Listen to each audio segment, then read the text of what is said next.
Hi, my name is Terri. A year and a half ago, I was dying. I had been diagnosed with numerous illnesses, incurable illnesses. I was suffering from intractable pain. The doctors were at an impasse what to do with me. I had lain bedridden for 2.5 years. My life had become a nightmare. It had become a small world of a single bedroom. I was unable to function in any way and was being taken care of 24 hours a day by my husband. I was on numerous medications. I was on morphine constantly, and yet, even with the morphine, I still was in pain. I was so desperate to get out of pain. One night, I did the unthinkable, and I pulled myself out of bed and crawled across the floor and crawled out of the house to the pool, and I laid next to the pool edge, peering into the water, desperately wanting to fall in and stay there. I could not do it, and I crawled back into bed and never told anybody that I did that, but I definitely was ready to leave.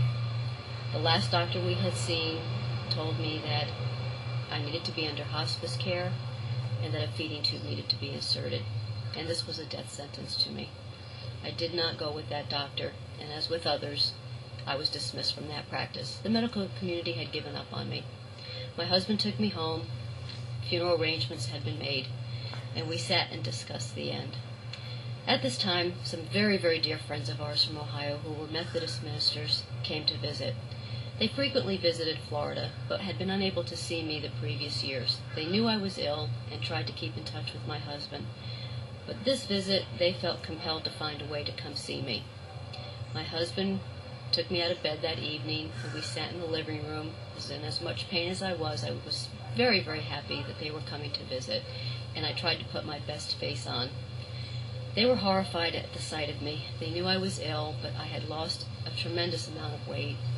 I was not looking well at all, and they knew that something had to be done immediately. They had become Reiki healers. Unbeknownst to me, they had not shared this with me. But they intuitively knew that something needed to be done, and they felt that this is what I needed. They took it upon themselves, they said, to find someone for me while they were here in Florida, and it was only a few short days. My friend Robin called many different places, and she eventually found the Ascension Temple, and the Reverend Dennis Alexander answered the phone, and she grilled him as any good friend would do. She wanted to know his credentials, and how he could help her desperately ill friend. She immediately felt that he was the right person. She called my husband the next day. We called the Alexanders and set up a time for them to come. Dennis and Fern Alexander with Ascension Temple came within the week. I was unable to get out of bed, but they agreed to come and do a healing while I was still in bed. That did not stop them. They came into my darkened room, barely able to see me, and me barely able to see them, and they did a Reiki session. I did not know what Reiki was. I had heard of it, but I had never investigated it, but at that point I was willing to try anything. I did not feel anything during the session, but I thought they must be helping me at some point. We agreed that they would come back again the next week.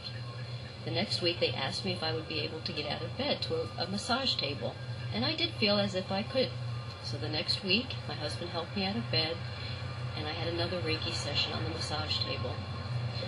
The third week, the Reverend Alexander called me and said, "I think I know what we have to do for you." He said, "If you can get up out of bed to the massage table again, I'm going to bring 2 other Reiki masters with us, and the 4 of us are going to work on you. I've also asked other members of our temple to power up with us and come in and join us at that session." They came that next week, and as they worked on me, I could feel a difference. As I sat up off the table and I stepped off for the first time, I stood perfectly erect, and within a few seconds I realized that I was not in pain. For the first time in 2.5 years, I was not in pain, and I was standing perfectly erect. I had not stood erect for 2.5 years. It was incredulous, but almost to the point where I didn't believe it was happening. We chatted a little bit, and they came back the next week and the next week. Over a period of 6 months, they came every week and worked with me. Within 3 months, I was functioning around my home. I was out of bed. I was getting dressed. looking forward to their visits and my Reiki session. Within 4 months, I was attempting to drive. By the end of 6 months' time, after being bedridden with this incurable illness for 2.5 years, I was driving myself to the Ascension Temple to visit the Reverends Dennis and Furnace Alexander and to have Reiki sessions. And it was a wonderful experience. I was totally cured. It was a miraculous cure. I can't say enough about the Reiki sessions that I received and the care that I received from Dennis and Fern Alexander and all the members of the Ascension Temple who helped in my healing.